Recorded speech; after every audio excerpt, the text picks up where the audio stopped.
You think back to the early days of Take the Lead, we'd sup on a cocktail and we'd put the world to rights. And now I sup on a cocktail and I'm fast asleep on the sofa within about 5 minutes. Welcome to How to Take the Lead, the podcast where we challenge the myths and stereotypes of what it means to be a leader today and help you to succeed in post without compromise. I'm Lee Griffith. And I'm Carrie-Anne Wade, and together we will be your guides, question everything we've ever learnt about leadership, sharing our experiences along the way and inspiring you to make a real impact in your role. Visit howtotakethelead.com for show notes, past episodes and to join our community. Enjoy this episode.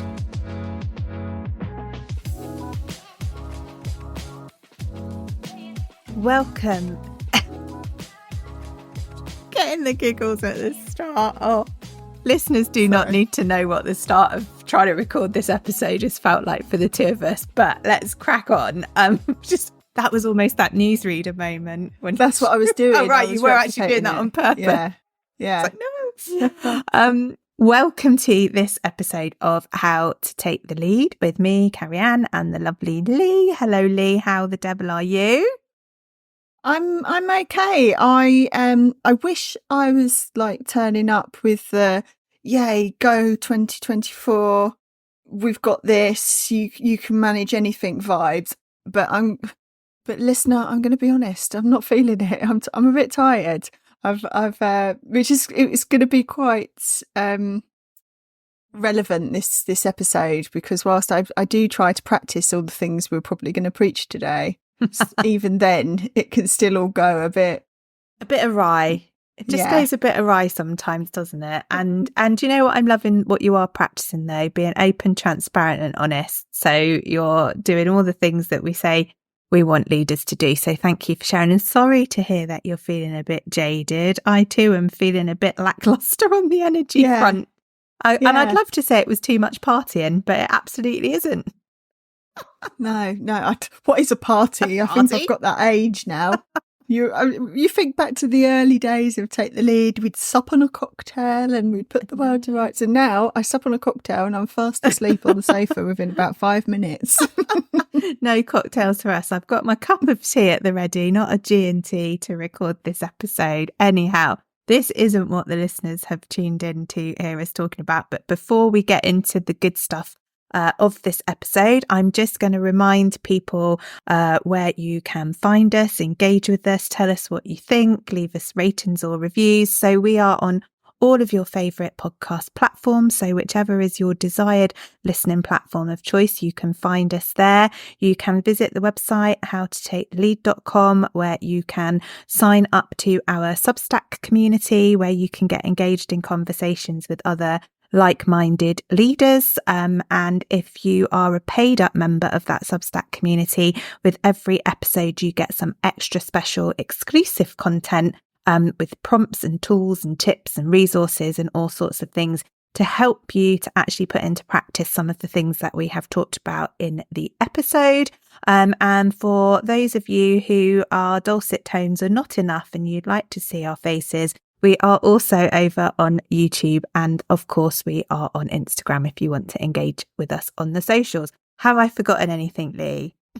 No, I think that was pretty robust in terms of housekeeping. Thank you very much. So housekeeping done, let's get on to the topic for this episode of How to Take the Lead. And it is something that I think we have referenced before in other episodes of the podcast. But I'm not sure how much of a full and well-rounded conversation we've had about it. But I wanted us to focus a bit of time and energy on talking about self-leadership today. And I think it's a term that we're hearing a bit more of now. Self-leadership is a thing. And I just thought it would be helpful for us to talk about what we think self-leadership actually means, what that looks like and why it matters. So that was the first question I was going to pose, Lee, for listeners of this episode. What actually is self-leadership? And when you look it up, it's really interesting, because if you Google self-leadership, so I did a bit of a Lee and put it in Google, there are actually all sorts of different definitions of self-leadership. So for the context of us having this conversation, how would you describe self-leadership? So for me, in the context of being at work, I always say it's how are you creating the right conditions for either high performance or to be successful, however you might define that success to be. So I think for me, and I love a bit of self-leadership, it's one of the three things that I focus on in the work that I do with my clients. And I always say it's all the stuff that you perceive to be leadership for others, but doing that for yourself. And it starts in a premise that you can't lead others well if you don't know or can't lead yourself to begin with. It's almost like, when you're in an airplane and they say you've got to do your oxygen mask first before helping others. That's how I see self-leadership. You can't lead others if you don't know how to lead yourself well. So there's a whole load of stuff in that, which I'm sure we'll get into what actually makes up your self-leadership style. But as a headline, I think it's all about the conditions you're creating. And it goes hand in hand with personal leadership strategy, which we've spoke about in a previous episode, and your communication style. Those are the three things that I think are completely interwoven, linked, cogged, bucketed up, however you wish to display whatever description you want to use. But I love that. And I absolutely loved what you said. And it really resonated with me, Lee, about it's all the things that you do to lead others, but doing it for yourself. I haven't actually paraphrased that perfectly because you said it much more eloquently than that. But absolutely. And it's a bit like that age old saying, isn't it, about taking your own advice. And it's often easy to give everyone else really good advice, but much harder to take it for yourself. So there's something for me about being intentional in that space around creating those conditions and putting things in place that enable you to feel like you're taking some level of control over that self-leadership. So I think that's really helpful context to kind of frame the conversation today. And you specifically mentioned actually when you started that conversation about self-leadership for you in the workplace means. And I appreciate there's some level of self-leadership you can do in your personal life as well. But I was wondering, why does self-leadership matter in the workplace? What's its significance in that particular setting? Because obviously that's where we're talking about being a leader in that professional space. Yeah. Well, I think it matters because how you show up matters as a leader. So if you're turning up and you're chaotic in the way that you work, you're going to create stress and chaos amongst your teams. If you don't have boundaries, you're probably not going to respect boundaries of others, which can cause resentment and erodes trust. If you don't look after yourself, you're going to burn out or a variation of that eventually. So everything that you do to yourself sets a tone and sets a precedent for your team, and it gives a really strong message about your expectations and standards and basically contributes to the culture that you're creating. And so that's why I think it is so, so important, because it says so much. Absolutely. Setting the tone actually was exactly the phrase that I'd written down when I was thinking about us having this conversation. It's that role modelling, isn't it, to other people around what behaviours are acceptable, standards, all of that kind of stuff in the workplace. And I'm sure we've all got examples of, and probably more examples of the bad times than the good times, in fact, whereby, I recall working for a leader. I think I've used this example before back in the day of the BlackBerry, when your little light used to flash when you got an email. And there was almost some sort of unwritten rule that had been created by the way that leader operated and the tone that leader set, that if they decided to send you an email at 9:30 at night, that you would respond. And actually, there was almost this culture within the team that when they contact us out of hours, even if we're not on call, we better respond, because otherwise tomorrow is going to be such a hideous day, because the way that leader will treat us will be really bad. So there is something in there, isn't there, about that role modelling? But it's so easy to find the bad examples and sometimes harder to find the good ones. Yeah. Well, the flip of that is I am noticing more and more often with people's email signatures. There's there's email signatures where they go, I might be sending this outside of normal working hours, but I don't expect you to respond outside of your normal working hours. That's really clear about, I'm doing what works for me, but that doesn't mean that works for you.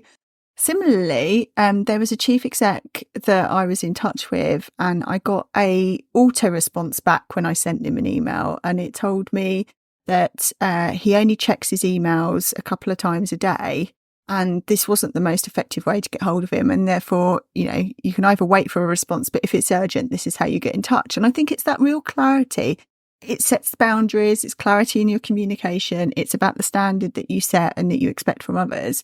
And I do think I feel like I'm more aware and noticing it more and more from people. Yeah, I absolutely agree. And I love that actually about the out of office, like auto response. I think I might give that a go. I really like that. That's good. And for me as well, it's like, almost, and I know we'll go on probably to talk about some practical things that you can do, because you've said boundary setting, and that's something that I'm really passionate about, and a big part for me around my own self-leadership and then role modeling that to other people. But I also think there's something in there for me around the wellbeing piece. So while we are talking about self-leadership mattering in the workplace, I do think it matters because it is about your own well-being, but also the well-being of the people that you're leading, and actually how some of what you might be demonstrating through self-leadership is about prioritizing, personal well-being, maybe your mental health, over some of the other things that certain leaders or organizations might deem to be more important. And as you've said, that all impacts on the culture and the tone of your organization, that then, as we've talked about in other episodes of How to Take the Lead, goes on to influence performance and all of that kind of stuff. So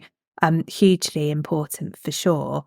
I was going to move us on a little bit though, because we've given a couple of examples about what self-leadership might kind of mean and why it matters. But is self-leadership something that can be learned? Because I think with all of these things that we kind of I'm going to do a Lee now and do a Lee's and coin a phrase or coin a term for, and self-leadership feels like a term that's maybe kind of come from that self-care space, which has been quite a popular way to describe a certain way of being. Is self-leadership something that people can learn, or is it something that kind of you have to be about more naturally in order to demonstrate it? So yes, I think it's something you can learn, but I think it's also something that's always a work in progress. You're never perfect at it because you adapt and change. Your context in which you operate in adapts and change. All of these things almost like shifting sands around you, which means you're constantly having to check in and evolve and understand. So yeah, I think it is something that you learn. I think it is also inextricably linked with your vulnerabilities and where you feel most exposed in the way that you lead, and therefore it requires you to have some courage to work on it and to tackle it. You need that self-awareness, you need to have acceptance of where there are challenges and areas of opportunity for growth. You need to have real practical management approach to tackle some of that stuff. And yeah, you need to have a growth mindset. So yes, I think you can learn it, but you need to come in the right headspace to accept that it is something that you need to constantly work on. Yeah. And I find it interesting because a lot of I said at the beginning, this is something that I work on with a lot of my clients, but I would say 90% of the time when the clients come to me, they don't come to me going, I want to work on my self-leadership. They'll come with a problem or an issue where they feel like they're not making the impact that they want to make in their organisation, in their team. And it will whittle down to self-leadership in one way, well, strategy and communication as well. But we always tend to be working on this constantly, and it's how they manage their stress and the pressure of the role. It's about them getting clarity in what they need to do in their role and what they're asking of other people in the role. So yeah, it's an all-encompassing thing that you need to embrace. And sorry, that was a long way of going No, around. not at all. And it's back to that point you made about it's those three things coming together, isn't it? The strategy, the communication, and the self-leadership. So it isn't really a surprise to me when I hear you say, actually, when you whittle it all down, the issues that you're working with your clients can often come down to some sort of need in that self-leadership space for that growth and that development. And I am in agreement with you and interested in what you say about that growth mindset, because I absolutely do think self-leadership is something that can be learned, but it probably comes more naturally to some people than it does to others. If you are a person who is naturally curious, naturally wanting to constantly grow and evolve and develop yourself. And if you're a person who's maybe not as open to that, then you will probably find kind of thinking about self-leadership a bit more challenging and perhaps a bit more uncomfortable. And you talked about it's actually having that insight, isn't it, really, into the need to actually self-lead and to grow and develop in that space. So without that insight and that open-mindedness, it probably will feel more difficult and like something that sounds like quite an alien thing to people. But I'm very hopeful that listeners of How to Take the Lead are in that growth mindset, and that's why they're listening to the podcast. But sorry, well, I was going to say it does feed back into the bigger question around when we say, what is a leader, and showing up as a good leader, and are you a leader if you're not exhibiting certain attributes? And so that self-awareness, self-growth agenda almost is a key part of being a leader. And if you're lacking that, then do you have the quality to be a good leader? Is the question, isn't it? And it's that openness and transparency around that, isn't it? And I was saying earlier, it's easy to pick out all the times you've had bad leaders or challenging things have been happening, and it's harder to pick out the good, more of the good things, particularly in this space. But I do recall working for a chief executive who absolutely, what I loved about working with them was that they had the real insight and they were really honest about the things that they found really difficult. And one of the things that they found really difficult was because they got very operational, but they'd actually go, I know I'm being too operational here because I have a tendency to move into that space when I personally feel stressed, because I like to feel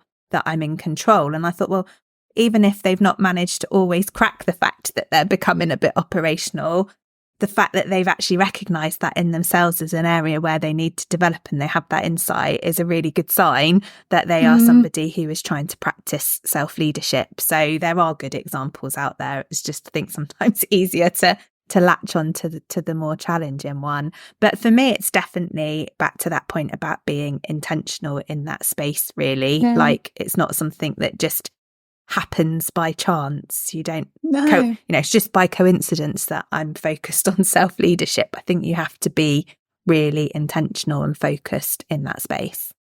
And because there are so many, as I said right at the beginning, there are so many things that can make up your self-leadership. There might be some stuff that feels pretty natural to you and comes as a second nature, and then there are the things that you need to lean into. So you might be really clear on, this is my leadership style and this is my approach and my values and what I stand for. You might have really poor boundaries. You might be a people pleaser, and that's an area you've got to work on. You might be working in the weeds, and then that's demonstrated through micromanaging people and not being clear on what your setup is and the type of schedule and rhythm that you work to. It might be that you're not that clear in how you're communicating you might be clear on your boundaries, but you're not actually communicating it to someone. So there's so many different angles in which you come at it when you are looking at that self-leadership piece, and some you'll be naturally great at, and others will be a constant work in progress. Yeah, the people pleasing and boundary setting is what really resonates with me, and it's something that I talk a lot about with people that I mentor. And interestingly, it seems to be the biggest game changer for people when they're struggling with self-belief or confidence, or having the impact that you talked about wanting to have in their team or organisation, or about really being able to demonstrate their value. Quite a lot of it seems to come back with the people that I work with to that boundary setting bit. And like you say, some of it is how comfortable do you feel in setting a boundary? And some of it is about, are you actually communicating to other people what those boundaries are, so you can really establish them? And As a slight digression, I actually saw something on social media earlier with Sharon Stone talking about the fact that when she was, well, this is how she describes it. She said, when I was a people pleaser, everybody loved me, like everybody liked me. As soon as I started to put boundaries in place, less and less people liked me. But actually, I was okay with that because other parts of my life became richer for me for having put those boundaries in place. So I think sometimes in that self-leadership space, whether it's boundary setting or something else, you sometimes have to be okay with sitting in the discomfort of not quite getting it right or working out what it is that you need to do to progress.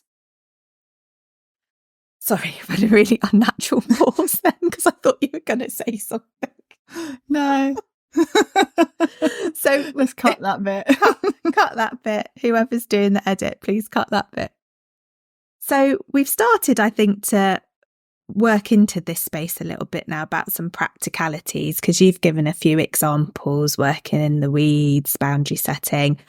So I wondered, Lee, if you could start to describe what self-leadership might look like in your daily life as a leader, because I think it feels like quite a grand term, and we've talked about needing insight and the opportunity to reflect and understand where you might, need to do more in that self-leadership space, where you might naturally be doing okay.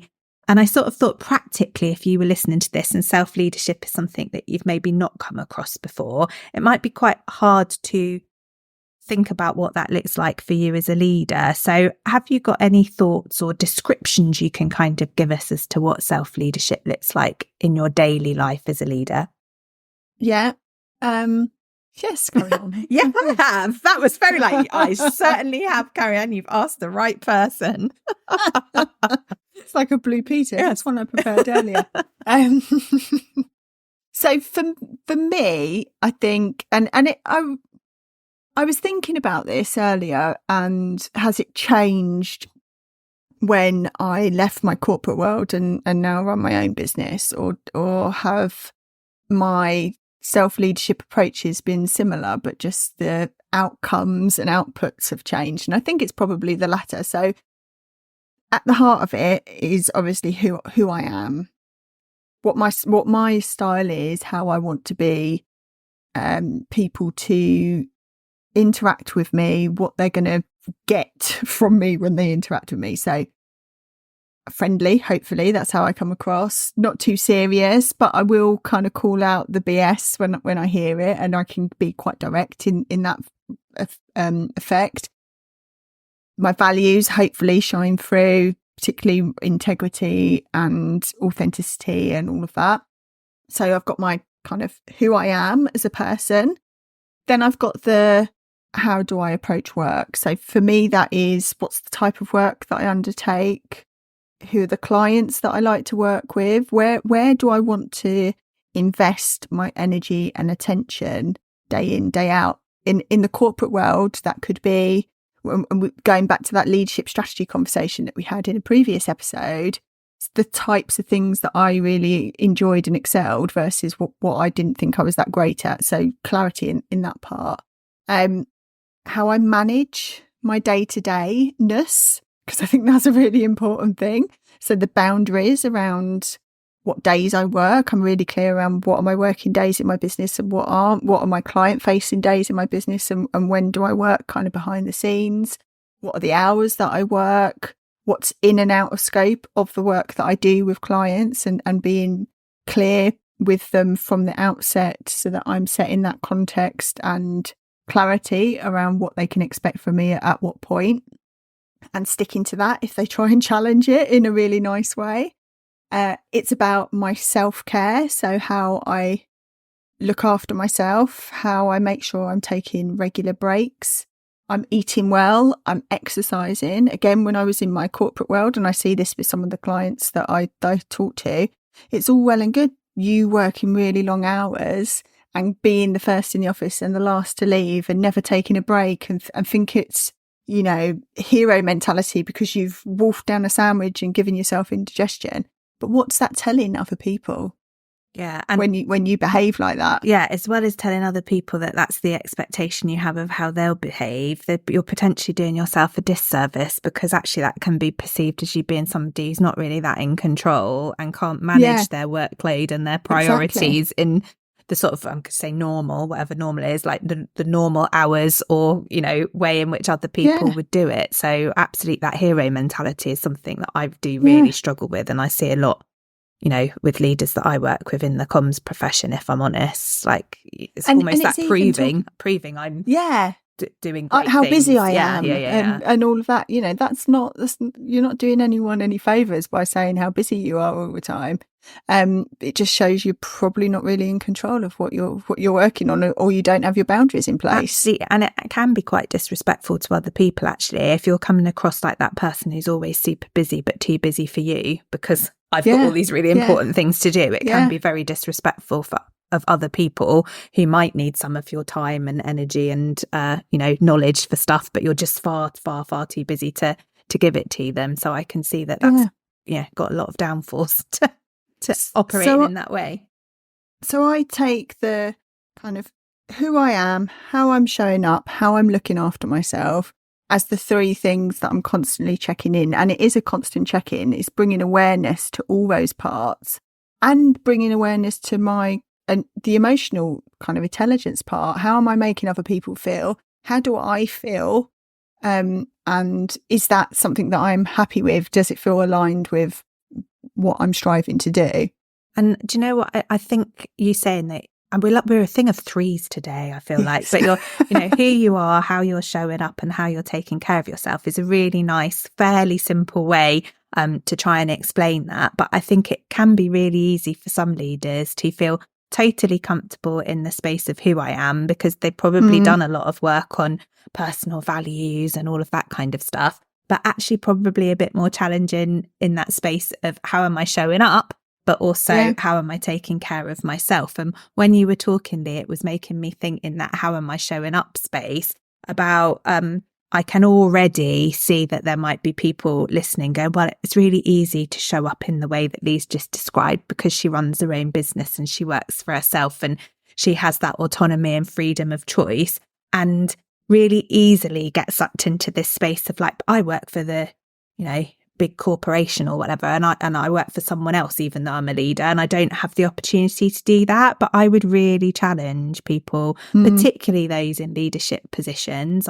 But I think everyone to some level has a degree of autonomy around how they spend their working day. There will always be things that we are required to do and deliver, but the way in which we choose to do that, we do have a level of control over. And I appreciate that's varying degrees, maybe depending on what your role is, but absolutely you can be choosing which meetings are of most benefit for you to be present at and turning down the meetings where absolutely there's no value add for you being there, for you or for other people in the room. But some of that requires maybe, again, back in that uncomfy space, having some challenging conversations, because you're not just saying yes to everything, you're making some choices about how you are operating. So I was really intrigued by what you said about like kind of managing yourself and actually how you operate on a day-to-day basis, because I think there would definitely be some people who would be more comfortable saying, well, I don't have a choice. And I genuinely don't believe that that's true.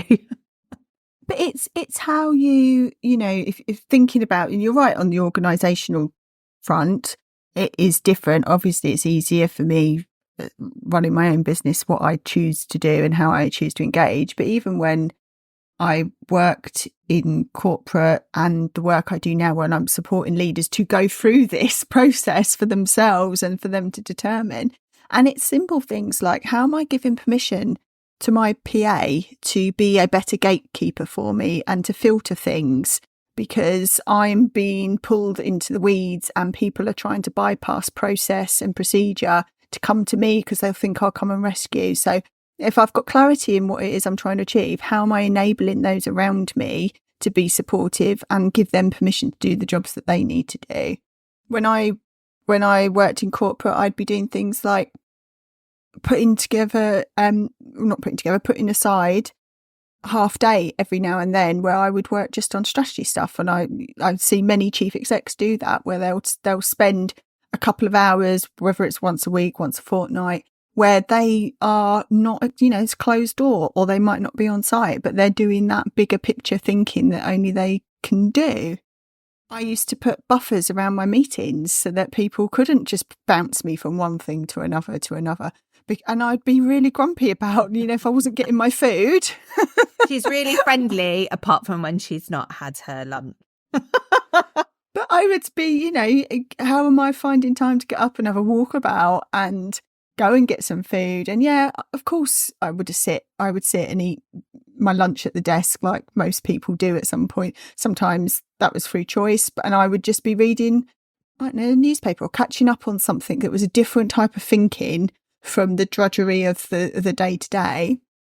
Sometimes I'd be making sure I was going out or going to sit in the canteen because I wanted to be more visible and people to see that I wasn't always just sat at my desk. So these are all choices you get to make. Absolutely. And you don't get to make them just because you're a leader. So some of the things you talked about, sometimes people operate in chaos, and that's not a good sign. And that's something that from a self-leadership point of view, you need to work on. And really small changes, but really practical things have helped me to feel less chaotic in my working life and feel like I'm exercising some level of control. So I've completely changed the way that I write my to-do list. So I used to be the queen of one massive, great big long list where something might randomly be crossed off in the middle of it, but I've added 10 things on the bottom and it's like never ending. And now I do mine in columns where I've got like my 5-minute jobs, my sort of half an hour tasks that need a bit more input from me. And then I've got like my projects which require more time.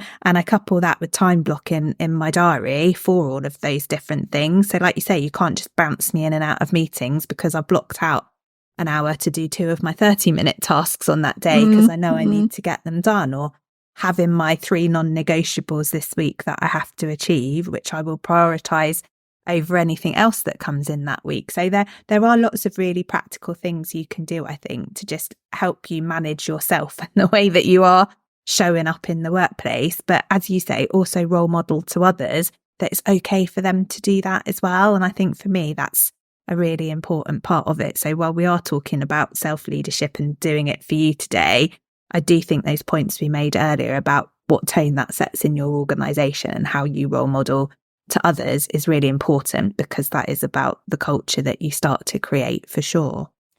And I think it's even, we often talk about, where's leadership going to go, how a workplace changing.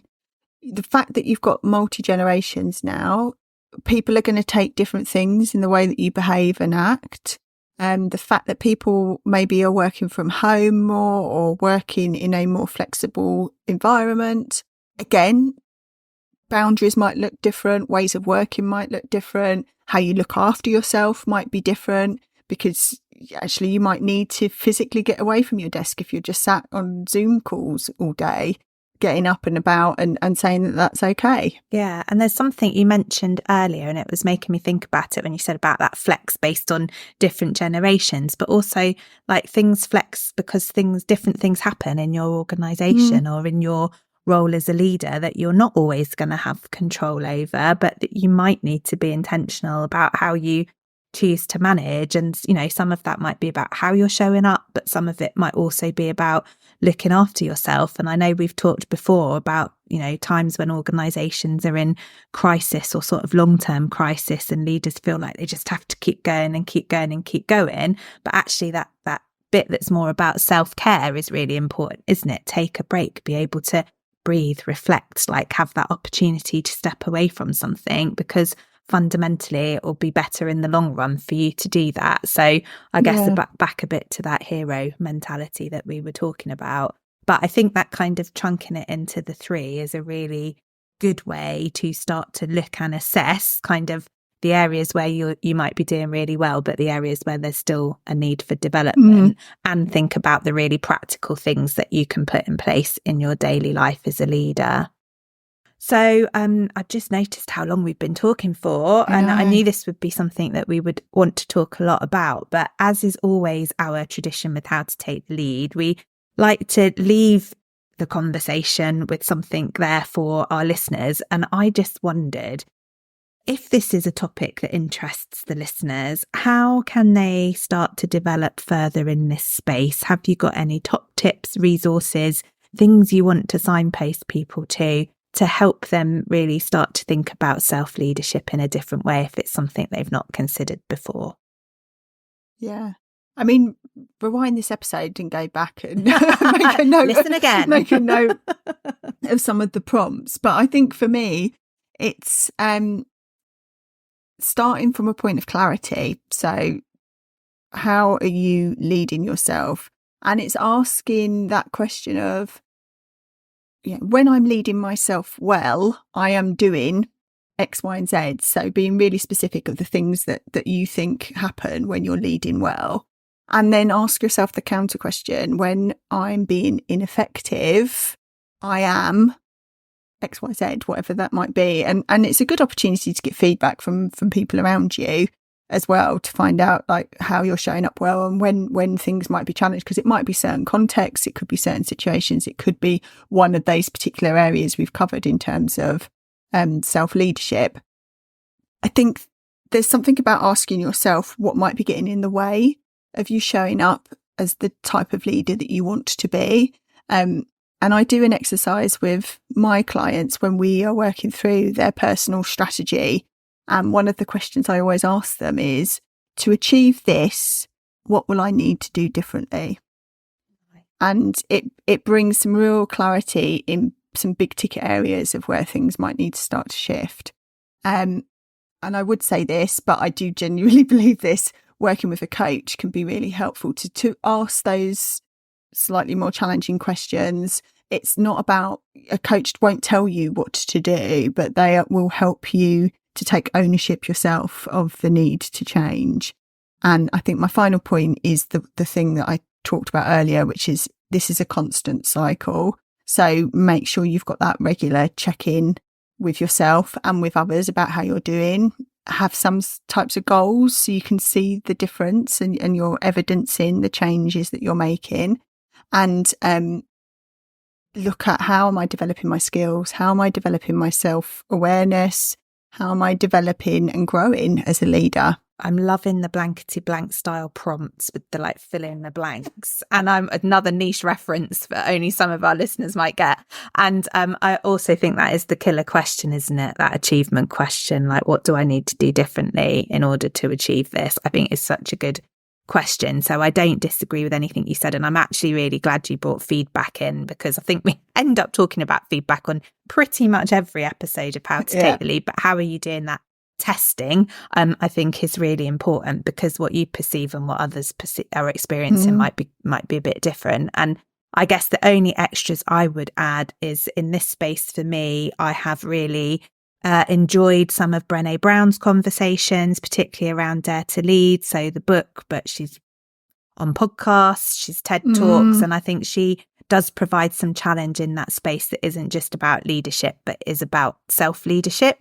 I also think some of the things that we've talked about, particularly in the kind of how you're showing up and the kind of self-care piece, how you're looking after yourself, are about habits and forming some good habits. So I would also recommend 7 Habits of Highly Effective People by Stephen Covey if people wanted a read. And I realised I haven't given a book recommendation for a while, so I thought I would throw those in to end the conversation. So I know we could talk about this more. I'm sure we'll revisit some of this as it is appropriate in future episodes. But I want to say thanks for sharing, Lee. I feel a bit inspired now to kind of revisit my own thinking around self-leadership. So thanks for the mini coaching for me today and for the listeners. And I hope people enjoyed this episode. And until next time, we'll talk again.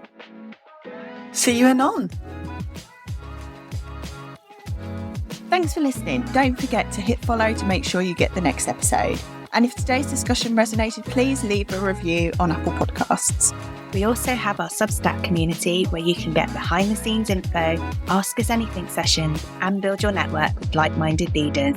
Visit howtotakethelead.substack.com to find out more. And if you want to work with us to challenge and change leadership in your organisation, get in touch by dropping us an email, howtotakethelead@gmail.com, or DM us on the socials. Until next week, Get out there and take the lead.